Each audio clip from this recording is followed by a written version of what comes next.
Alléluia. Alléluia. Alléluia. Je remercie Dieu et je remercie tous bien pour le chant qui nous a été chanté. Je l'aime bien ce chant-là parce que le chant n'a pas parlé à la première personne du pluriel. On n'a pas dit on est fort. Parce que souvent quand on dit on là, on ne sait pas de qui on parle. C'est un peu général. Je suis fort et plus que vainqueur. Alléluia. Alors nous allons voir comment cette force va se manifester dans nos vies. Nous allons voir comment cette victoire va se manifester dans nos vies. Parce que je veux dire encore vous dire une chose. C'est qu'en l'état actuel, tout le monde n'est pas fort. En l'état actuel, tout le monde n'est pas vainqueur. Puisque le Seigneur nous dit que dans les derniers temps, de deux personnes qui seront en train de piler pour tout, l'un sera pris et l'autre laissé. De deux personnes qui travailleront ensemble, l'un sera pris et l'autre laissé. De deux personnes qui dormiront ensemble, l'un sera pris et l'autre laissé. Mon frère, aujourd'hui, ma sœur, aujourd'hui, je voudrais que nous puissions parler d'un processus qui nous ramène vers la victoire. La victoire n'est pas quelque chose d'aisé et de facile. Nous arrivons là dans une période où dès la semaine prochaine, on va avoir un rituel qui est dans notre culture. On va commencer à lancer des vœux. On va commencer à proclamer des choses dans nos propres vies. On va commencer à prendre de bonnes résolutions. Cette année, c'est mon année. Comment entend chaque année? C'est mon année. Dieu va faire ceci, cela. Dieu va me payer cette année 2026. Qu'on a des en 2025. Qu'on a des en 2024. Et à chaque fois, c'est mon année. Juste est-ce que les choses dira. Alors on voit que cette année n'était pas la mienne. Et que la prophétie n'était pas bonne, il faut la reporter à l'année suivante. Alléluia. On va rentrer dans une autosuggestion. On va dire que cette fois-ci, Dieu a donné la victoire. Mais aujourd'hui, je veux pouvoir prophétiser quelque chose pour certains d'entre nous.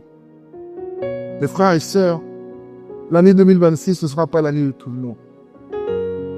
L'année 2026, ce ne sera pas l'année de joie pour tout le monde. Parce qu'il y a un processus dans le royaume des cieux, un principe dans le royaume des cieux, qui fait qu'en cette année va être une année de galère pour certains d'entre nous. Et peut-être certains d'entre nous vivent déjà en entendant des moments difficiles et des temps difficiles. Les deux lectures aujourd'hui nous parlent d'un chemin, un cheminement, un parcours. Et quand on veut aller dans un parcours, on part d'un point A à un point V. Pour aller destination et devoir orienter le chemin et la direction. Il faut savoir d'où on part. Dans la première lecture, le Seigneur nous parle de David qui dit ceci: mon âme est dans la poussière. David nous parle d'un temps qui traverse, qui est difficile pour lui. Un temps de tribulation, un temps de souffrance. Mon frère, ma soeur, on va parler de ces temps difficiles que nous traversons. Que peut-être certains d'entre vous traversent, d'autres traverseront. Mais dans la deuxième lecture, on nous parle de quelque chose de diamétralement opposé. D'une destination qui est la victoire. On nous parle du royaume des cieux. On nous parle du temps de rapetissement. On nous parle du temps de l'accomplissement de la promesse de Dieu. Alors mon frère, pour que nous puissions savoir comment arriver à la bonne destination, vous avez le GPS et que vous voulez vous rendre à une destination. La première des choses que le GPS va faire, c'est d'essayer d'abord de vous localiser à l'endroit où vous êtes. Parce que le chemin ne sera pas le même en fonction du lieu de départ par lequel tu passes. Alléluia. Alors aujourd'hui, nous allons parler d'une vérité que peu acceptent d'entendre. Cette vérité, c'est que tu peux aimer Dieu. Tu peux servir fidèlement à Dieu. Mais à l'intérieur de toi, tu es fatigué. Tu es découragé. C'est-à-dire Mon âme est dans la poussière. Lui qui est roi. Qu'est-ce que la poussière? C'est un état où transforme de nos échanges. Il suffit juste que Dieu nous donne un mariage pour que nous soyons heureux. Que Dieu nous donne une promotion que nous attendons depuis longtemps pour que nous soyons comblés. Dans Psaume 42, verset 6, le roi David dit ici: pourquoi es-tu abattu, mon âme? Et pourquoi gémis-tu au-dedans de nous? Pourquoi es-tu abattu? David est étonné lui-même du fait qu'il ne soit pas dans une joie. David était un roi, il avait des richesses. David était un roi, il avait des femmes et des concubines. David était un roi, il avait un emploi. David était un roi, il était aimé de Dieu. Mais David lui-même s'étonne. Pourquoi mon âme es-tu abattue? Bien que tu aies toutes ces choses. Écoute mon frère, ma soeur. La paix que tu vas obtenir ne dépend pas en faisant de la prière que tu as. Aujourd'hui, tu penses que tu vas gagner des millions. Ta vie va changer. Écoute, je peux dire quelque chose. Tout homme sur terre passe par un temps de poussière. Tout homme sur terre passe par un temps de moiement. Même si tu es riche, il y a des gens qui sont milliardaires. Et leurs enfants sont dans la déchéance, sont dans la drogue. Il y a des gens qui sont milliardaires. Ils n'arrivent pas à garder leur foyer. Il y a des gens qui sont milliardaires et ils se suicident. Pourquoi? Parce qu'en fait, tu vas connaître des temps de poussière. Il faut comprendre pourquoi cette poussière. Qu'est-ce que c'est cette poussière? Et comment on fait sortir de cette poussière? Des fois, il y a une personne qui sort dans la poussière sans savoir qu'ils sont dedans. Alléluia! Comment passe-t-on de la poussière au trône? C'est quoi? Comment passer de la poussière à la gloire? Quand on est malade, je dis souvent, la première des choses qu'on fait, c'est quoi?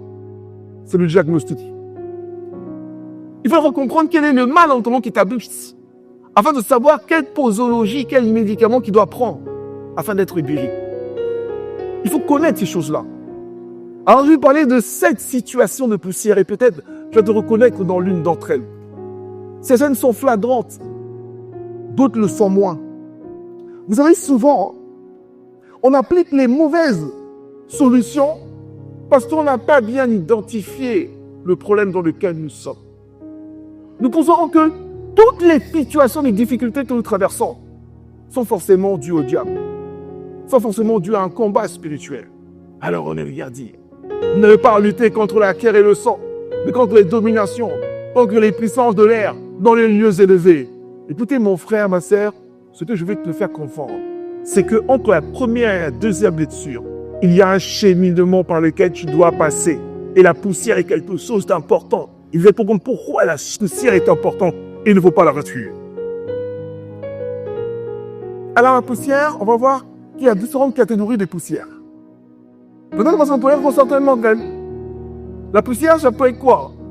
Ça peut être une fatigue spirituelle après un long engagement. Tu sers également Dieu depuis des années. Tu continues à prier, tu continues à venir au culte, tu continues à servir, mais tu as perdu la joie que tu avais au début. On me fait souvent cette remarque-là. Pour ceux qui m'ont connu il y a longtemps et qui me revoient aujourd'hui. Et ils me disent, des fois, là, il y a un truc qui est étonnant par rapport à toi.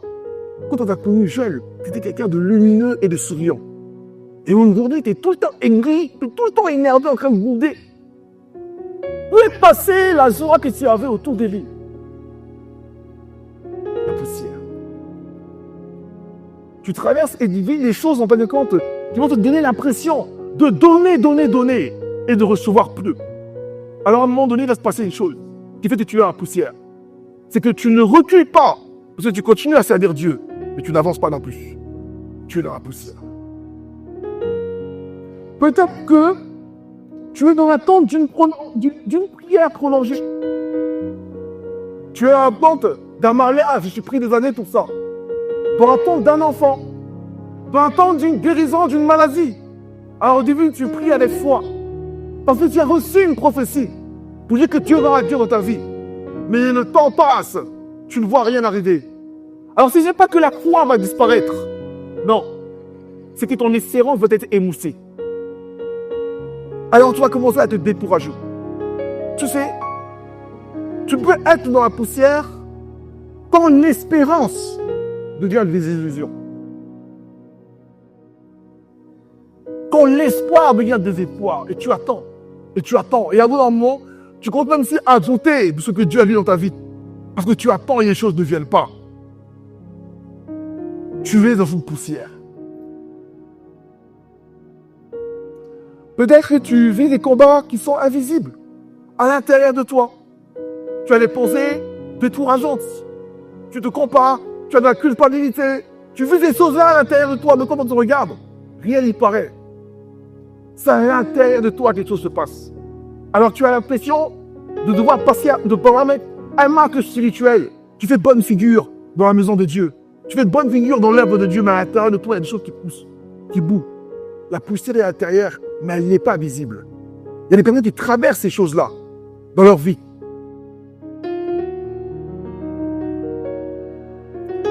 Peut-être que tu es dans la poussière parce que tu avais un zèle au début quand tu es rentré dans le Seigneur. Regardez quand quelqu'un rentre au début et donne sa vie à Jésus. Il est prêt à tout donner. Laissez tous ses biens.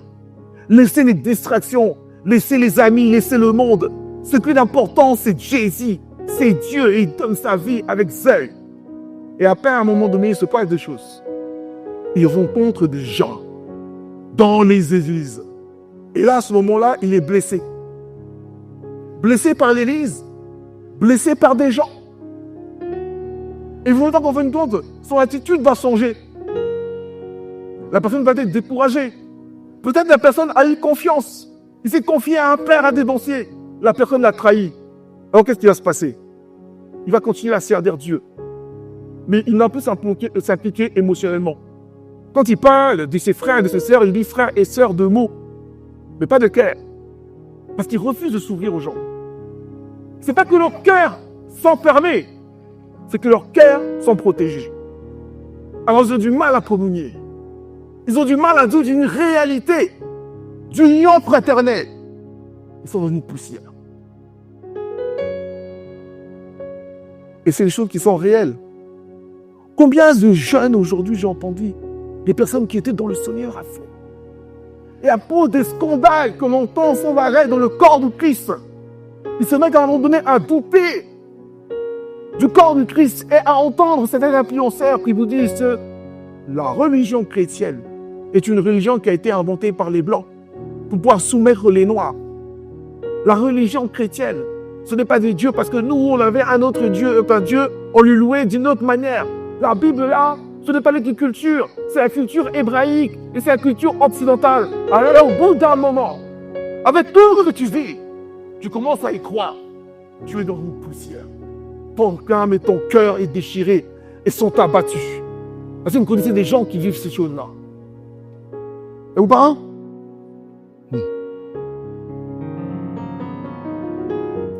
Des fois, la poussière, ça peut être intrinsèque à toi-même. Moi, j'ai connu des gens qui ont perdu leur zèle dans le Seigneur. Parce qu'à un moment donné, ils se trouvaient inutiles. Ils disaient, quel est mon rôle? Dans la maison de Dieu, je suis là. Je prie, j'adore, mais je ne sais pas ce que Dieu veut de moi. Ils commencent à douter de leur appel, et leur appel est en pause. Alors tout doucement, ils commencent à reculer. Parce qu'ils ne voient pas la l'activité. Parce qu'ils se comparent à d'autres qui évoluent et eux n'évoluent pas. Alors à un moment donné, ils vont commencer à retirer leur joie. La poussière par comparaison va tuer la joie que tu as en toi. En fait, tu as l'impression que Dieu n'est pas avec toi.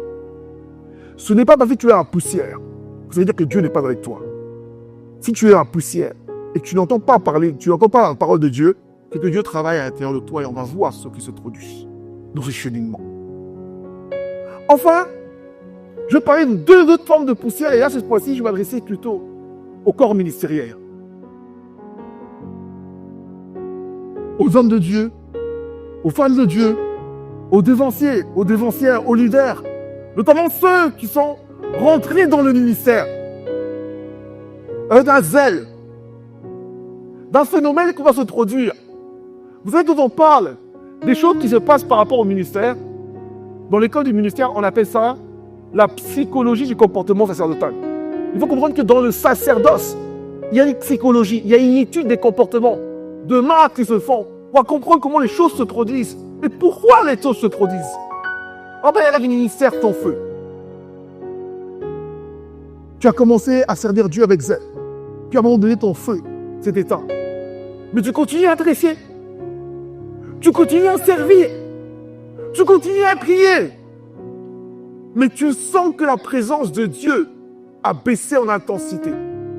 Alors à ce moment-là, tu ne fais que l'œuvre par passion, mais tu le fais par devoir. Parce qu'il y a l'effet de responsabilité chez quelqu'un de responsable. Mais la passion a disparu. Alors tu es fatigué, intérieurement épuisé.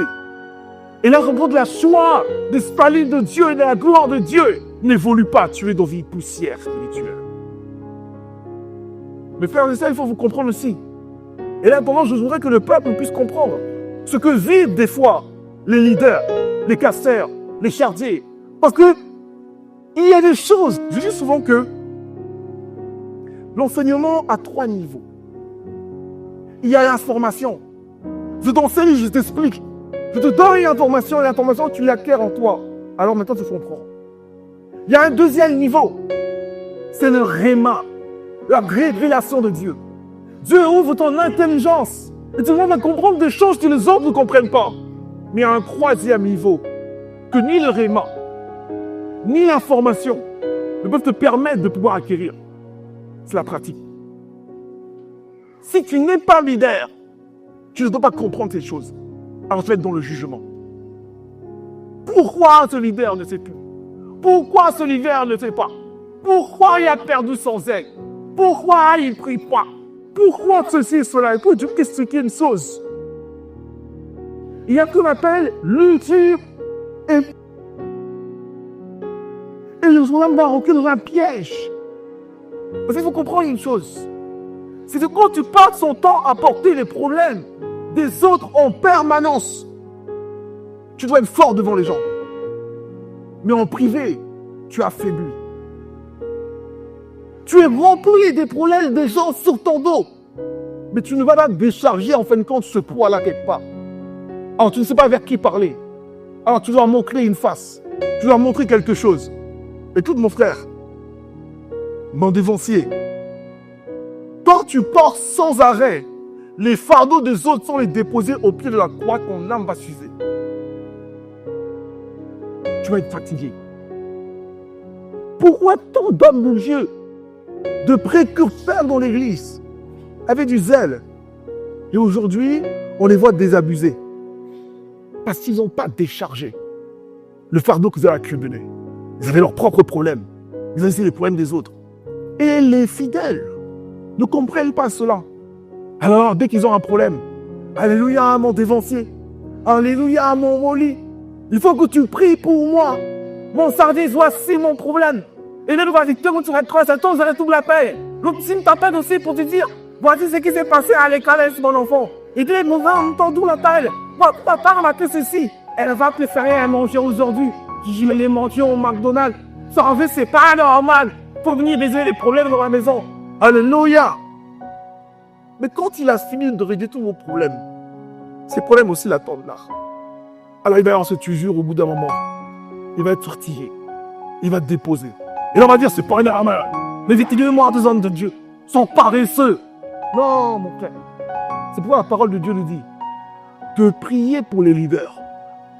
De prier pour eux. Afin que Dieu puisse venir les soutenir. Parce qu'ils sont dans la poussière.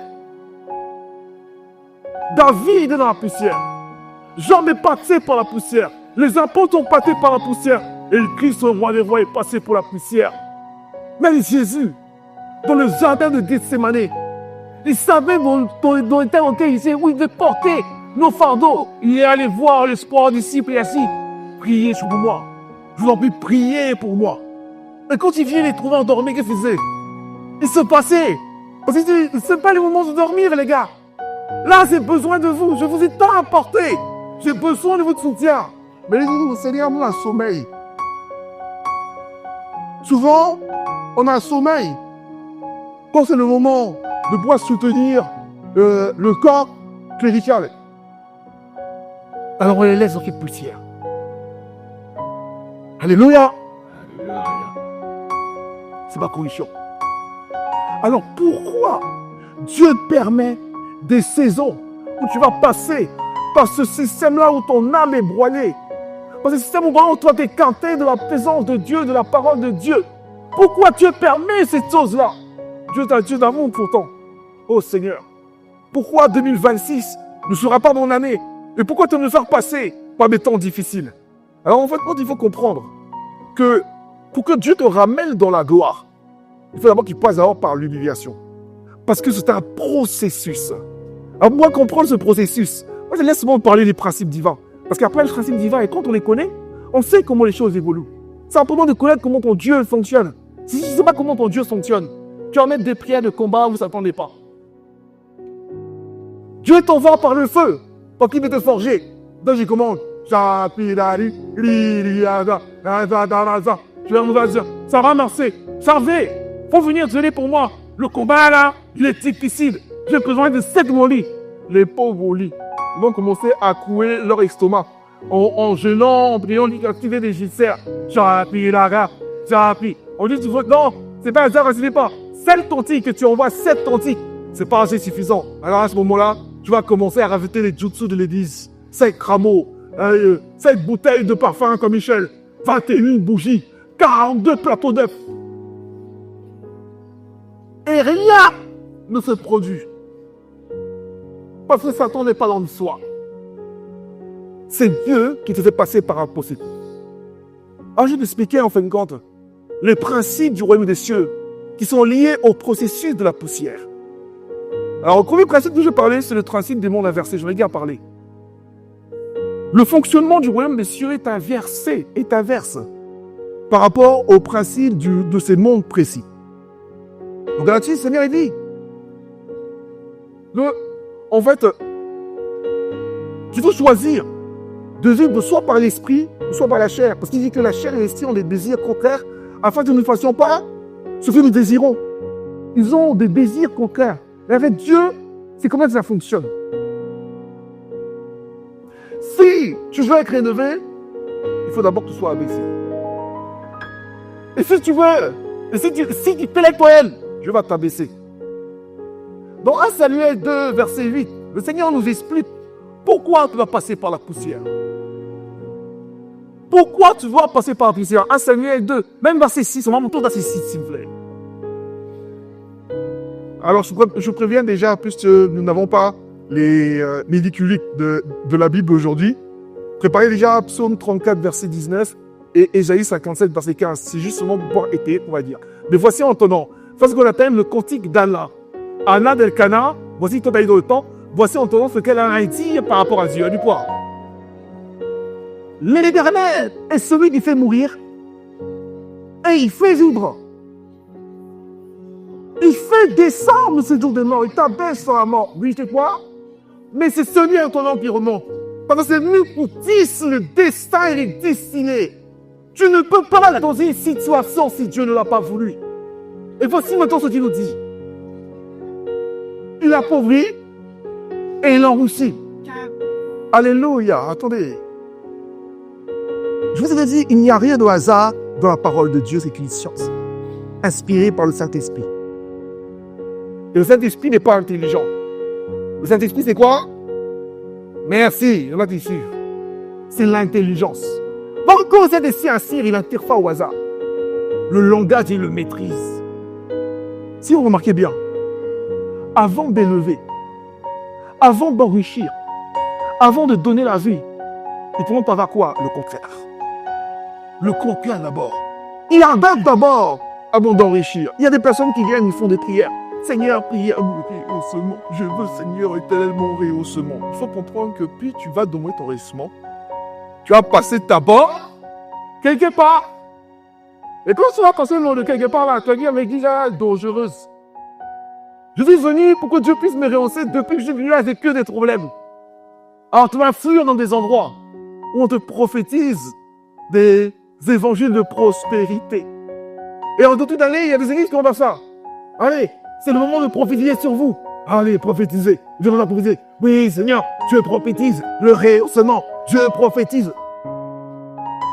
Dieu ne rehausse pas, Dieu ne n'exauce pas tes ambitions. Il exauce sa vision. Il exauce sa volonté. C'est tout. Alors vois tout maintenant ce qu'il dit. Continue. Ah, oui. Il fait quoi? Il réussit pour faire quoi? On continue. Du fumier. Il relève les gens pour les faire asseoir avec les grands. Ah, Dieu te bénisse. Dans la poussière, il retire le pauvre du fumier, l'indigent, pour le faire asseoir sur le trône. Mon frère, ma sœur, si tu ne passes pas par ton temps de poussière, si je ne peux pas être relevé, parce qu'on ne relève pas quelqu'un qui est déjà debout. Et le problème souvent, c'est qu'on se met debout par nos propres forces, pas par Dieu. Alors, notre stabilité n'est pas celle de Dieu. Elle est celle des hommes. Et elle n'est pas fiable. Alléluia. Alléluia. Ah, pourquoi Dieu nous ramène encore... Pourquoi Dieu nous ramène encore dans ces temps de poussière? Il faut comprendre que la gloire de Dieu n'est pas quelque chose d'immédiat. La gloire de Dieu rentre dans un processus. Regardez bien. Je vais vous expliquer comme ça pour que vous puissiez comprendre la besoin de processus. On nous dit que Dieu est un Dieu qui donne la vie. N'est-ce pas? C'est le Dieu de la vie, non? Ou bien? J'avais suivi dans la semaine, il y avait le wali Ézéchiel qui a fait un post sur TikTok et il donnait les saints noms de Dieu. Et à un moment donné, il a donné un saint nom de Dieu qui voulait dire Dieu de la vie ou de la fécondité. C'est là, dépensé ou pas? C'était lequel? Jérémie Moyama, qu'on chante sans arrêt. Le Dieu de la vie, de la fécondité. C'est ça? Ou bien? Mais pour que tu puisses avoir la joie, tu dois passer d'abord par la mort. Jésus, c'est le prince de la vie. Mais pourtant, il est mort pour que nous puissions avoir la vie. Et il nous dit que pour que nous aussi nous obtenions la vie, on doit être comme ses disciples, on doit passer par la mort. Vous ne trouvez pas ça paradoxal? Que le Dieu de la vie passe d'abord par la mort pour que tu puisses obtenir la vie. C'est ça en fait le système de la poussière. Mais ça ne nous explique pas pourquoi. Pourquoi ça fonctionne comme ça? Pourquoi pour la gloire, on doit passer d'abord par ces temps de souffrance? Pourquoi? Vous savez, en consulting, quand on veut des fois comprendre certaines choses, on utilise une méthode qu'on appelle la méthode des 5 pourquoi. Telle personne a fait cette chose. Pourquoi? Parce que. Mais pour aller plus profondément, on dit, mais parce que pourquoi? Alors en fait, on va chercher à comprendre pourquoi il a fait le parce que. Et puis on va encore redescendre. Il dit, ce parce que là, il l'a fait pourquoi?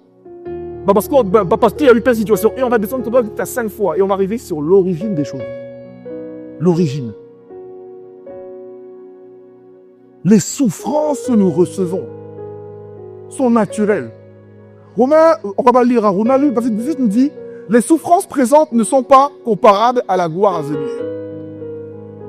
Les souffrances présentes ne sont pas comparables à la gloire qu'on a à venir.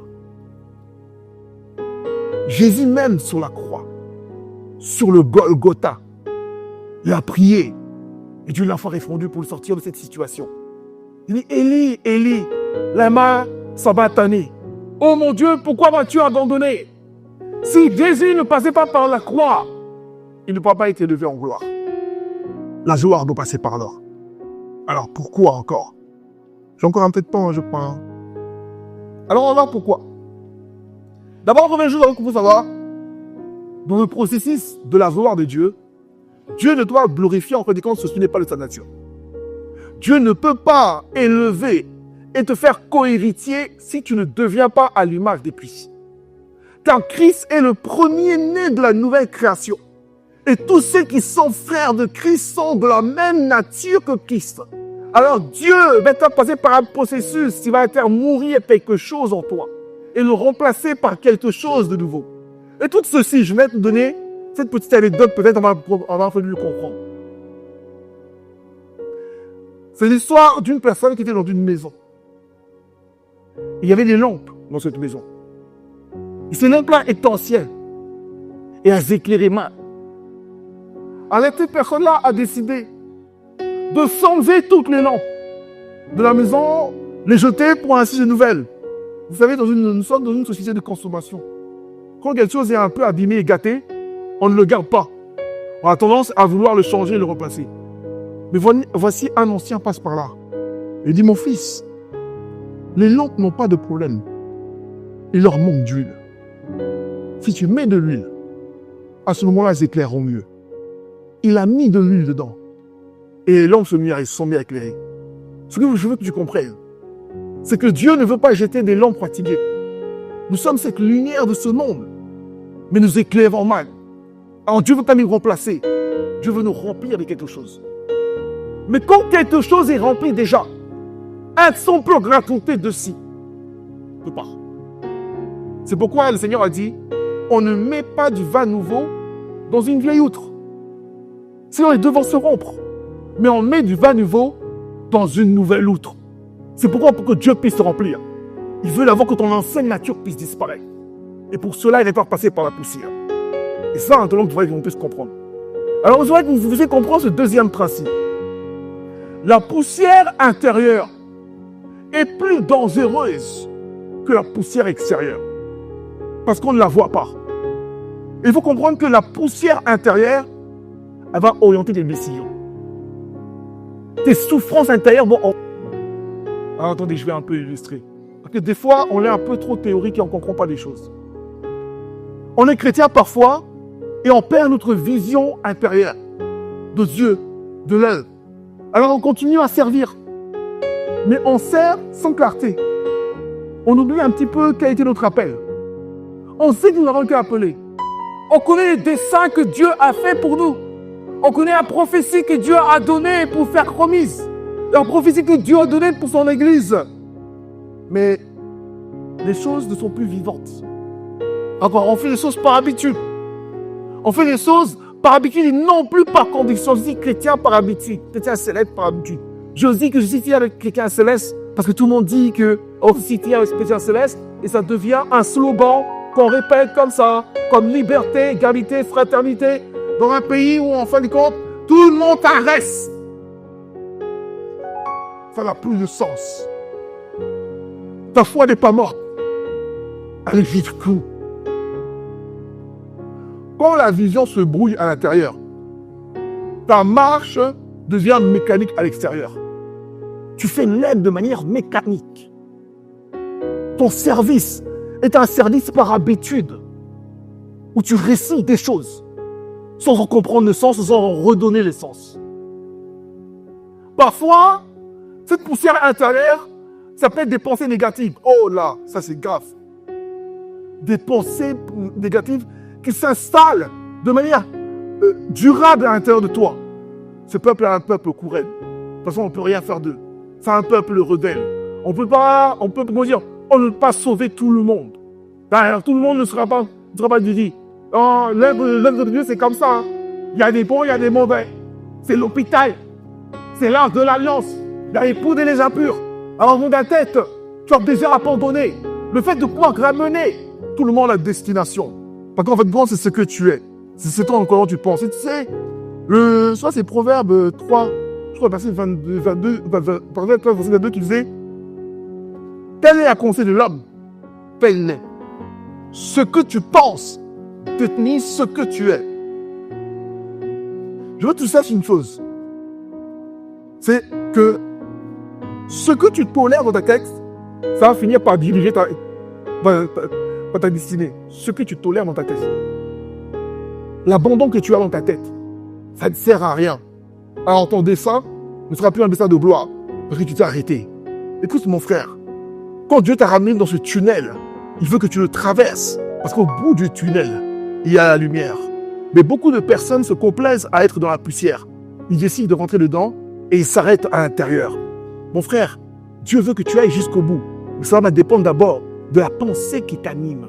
Dieu veut changer quelque chose à l'intérieur de toi. C'est pourquoi le relèvement du principe de Dieu, c'est de se faire passer par la poussière, afin qu'il y ait quelque chose à l'intérieur de toi qui change. Alléluia. Alors les choses de la Bible sont des témoignages pour nous. Vous vous souvenez de Job? Vraiment beaucoup de temps, alors en fait, moi, je vais faire le résumé. Alors ici, on a parlé, on s'exhortait, et je posais la question, mes frères et sœurs, pourquoi selon vous, Dieu a permis à Satan? Non, je le dis mal. C'est-à-dire, c'est pas ce qui s'est passé. Pourquoi Dieu a provoqué Satan pour qu'il tourne du désordre dans la vie de Job?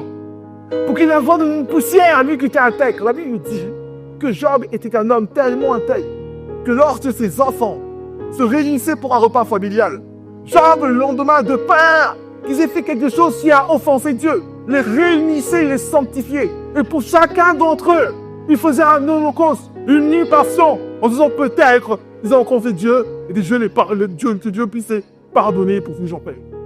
Alors un jour, dans Job 1, verset 8, le Seigneur nous raconte cette histoire, où les anges de Dieu, les bénis et nourris, vont se présenter devant Dieu.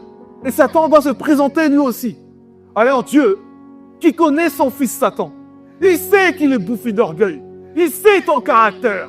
Il va dire à Satan, oui, mais as-tu remarqué mon serviteur, Jean, quand tu te baladais sur terre? Il va me provoquer, il n'y a personne. Comme cet homme, il est fidèle. C'est quelqu'un, entendant, qui craint Dieu. Dis-nous Dieu en esprit, en vérité. Il n'est pas comme toi, enfant fidèle et repère orgueilleux. Hein? Il dit ces choses-là. Que Dieu bénisse. Je vais raconter l'histoire. Ça va aller plus vite. Alors, Dieu, connaissant Satan, il l'a piqué au vif. Satan n'avait pas remarqué Job. Si Dieu n'ayant parlé de Job n'avait pas, Satan n'aurait même pas parlé de Job et puis cette histoire-là s'est passée. Mais Satan va dire, mais si te loue, c'est parce que tu l'as rehaussé. Alors Dieu va passer Job par un temps de poussière. Et Jacob va dire à Dieu, touche-moi un peu à cette dents. Et à ce qu'il possède, et tu verras, il va te renier. Alors la question qu'on se pose souvent, pourquoi Dieu va provoquer cette situation? Alors le moment de compréhension, c'est quand tu t'arrêtes au milieu d'une histoire. Et en fait, quand tu crois sur le milieu de l'histoire et la fin de l'histoire. Alors tu peux croire que Dieu a fait ça pour prouver quelque chose à Satan. C'est pas ça du tout. Quand Satan va venir, on va sauter une ellipse. Satan va foutre la pagaille dans l'asile de Job. Il va le toucher à tous ce Job. Même à ça sont faits. Et les gens autour de lui disent, ah Job, tu as péché. Obligé. Tu as péché parce que tu es dans la poussière maintenant. Mais mon frère, comme ça t'a dépassé, je l'apprends par une chose. Il va aller vers Dieu.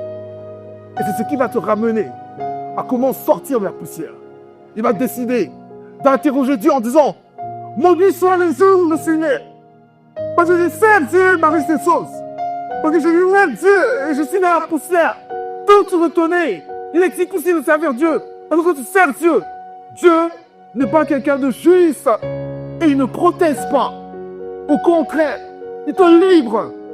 Alléluia. Alors quand Job va parler ainsi, je vais dire voilà, c'est ce que j'attendais Job.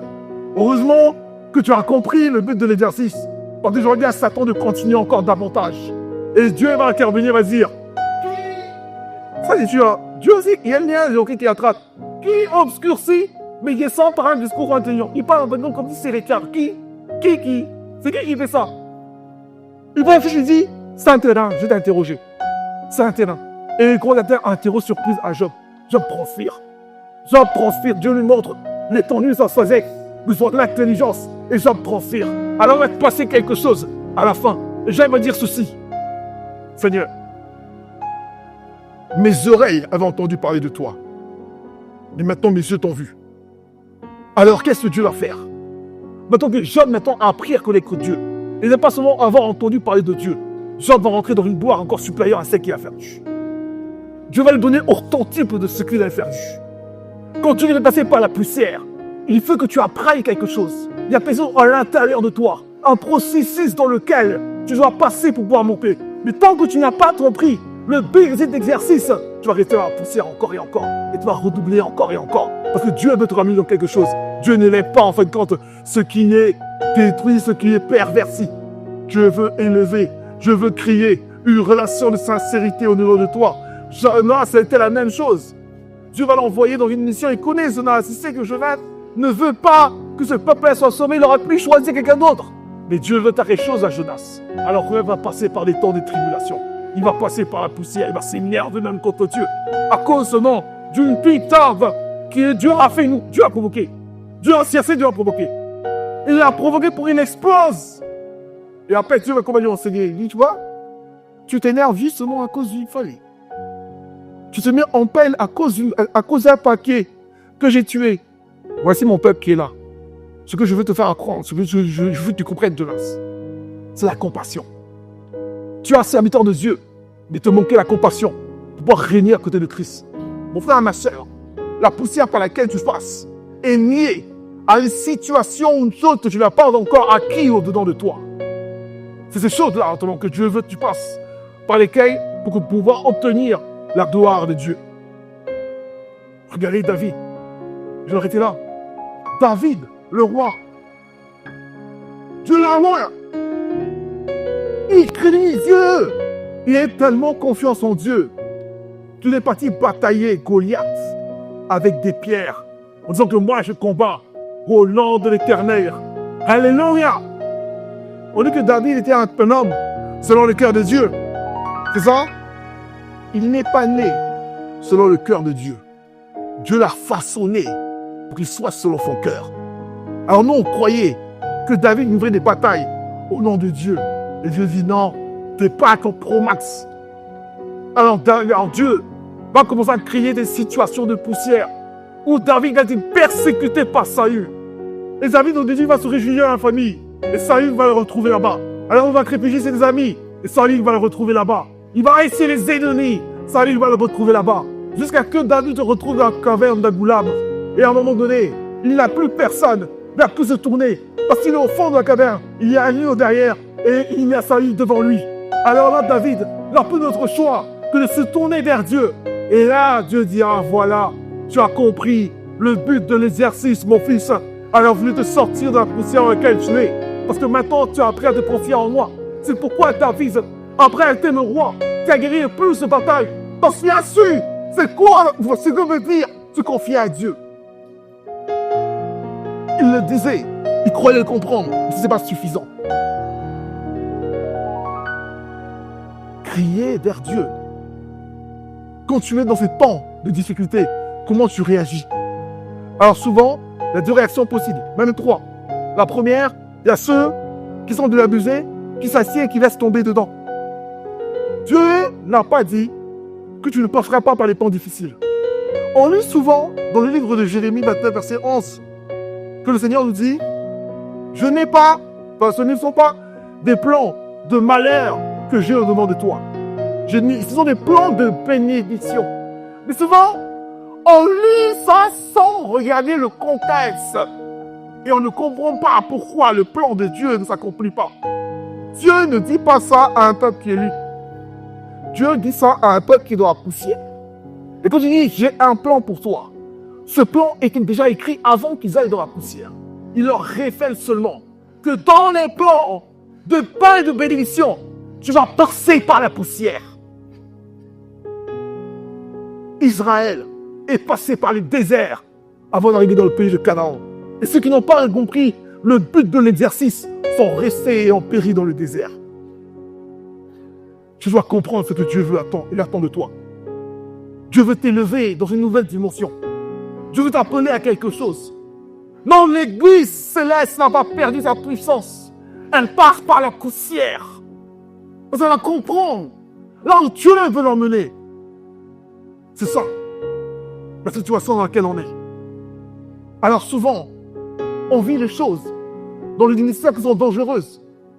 C'est que quand tu remplaces la présence de Dieu par le résultat, tu remplaces ta relation avec Dieu par de l'activisme et de l'activité. À ce moment-là, ça se passe. Tu fais des choses et tu produis un résultat. Mais à l'intérieur de toi, tu te dessèches. C'est ce que Dieu veut. Dieu, ce qu'il veut, c'est une relation personnelle, solennelle, intègre entre toi et lui. Parce que si tu dois monter sur le trône, tu dois refléter la gloire de Dieu. Tu dois monter sur le trône. Et ceux qui t'ont connu vont dire, pourquoi elle est là-bas? Pourquoi lui est venu là-bas? Moi, je connais, c'est mon voisin. Ah? Non. Alors Dieu va conduire des choses en toi. Dieu va produire des choses en toi. Donc mon frère, ma soeur, quand tu es dans ces périodes-là, de poussière, ne reste pas dans l'immobilisme. Mais tu dois faire une chose. Les deux choses qui restent, c'est qu'il y a une différence entre le cri vers l'éternel Dieu et la plainte. Il y a des gens qui sont dans la poussière, ils se plaignent. Alors vous savez c'est quoi la différence entre le cri et la plainte? C'est que quand tu te plains, tu regardes le problème. Mais quand tu cries vers Dieu, tu regardes le trône. David dans sa lecture, dans la poussière qu'il était, il n'était pas en train de dire Seigneur, adresse Dieu ma situation, Seigneur, viens combattre pour moi, Seigneur, viens, Seigneur, Seigneur. Non, il n'a pas dit ça. Il s'est souvenu de ce qui était Dieu. Et c'est juste de demander à Dieu, Seigneur, donne-moi l'instruction que je dois faire. Dis-moi ce que je dois être, ce que je dois devenir. Seigneur, donne-moi tes statuts. Donne-moi, Seigneur éternel, ce que je dois devenir. Je suis dans la poussière, Seigneur mon Dieu, je sais que tu es capable de toutes choses. Alors si tu ne le fais pas, c'est que tu as ta raison. J'ai confiance en toi. La persévérance, j'ai confiance en toi. Je sais, Seigneur, la prophétie qui m'a été donnée. Habakkuk 2, verset 3 nous dit, si la prophétie t'a été donnée, t'as remis, si la prophétie avait été donnée, que tu seras une église qui va changer la transe, et de la transe, faire accentuer le monde. Seigneur, moi je parlais de toi. Avec les camarades morteux qu'il y a ici, là, Seigneur, qui va te répondre? Viens, ne répondre. Non, non, non, non, qui peut te répondre? Ils sont pires que les autres. Qui va s'en répondre? Non. La prophétie de Dieu s'accomplira. Si elle tarde à venir, attends-la. Assurément, elle va s'accomplir. Ça peut prendre du temps, tant qu'on n'a pas compris le but de l'exercice. Alors c'est pourquoi il faut qu'on sorte de la contrainte et qu'on puisse crier à Dieu. Comme Israël, où Dieu a dit, Moïse va y délivrer, car leurs cris sont montés à roi. Israël, Père promis, frère, sœur, le moment est arrivé que tu puisses crier à Dieu. Pas que plaindre, mais crier à Dieu. Lui a fait ça, Seigneur, l'autre l'a fait ça, lui m'a fait ceci, l'autre m'a dit ça, Seigneur, ils sont méchants, ils sont méchants. C'est pas ça. Si on t'a mis au milieu des méchants, parce qu'on veut t'apprendre quelque chose, que Dieu nous bénisse, que Dieu nous fortifie, qu'il nous comble au nom de Jésus. Au nom de notre Seigneur Jésus-Christ.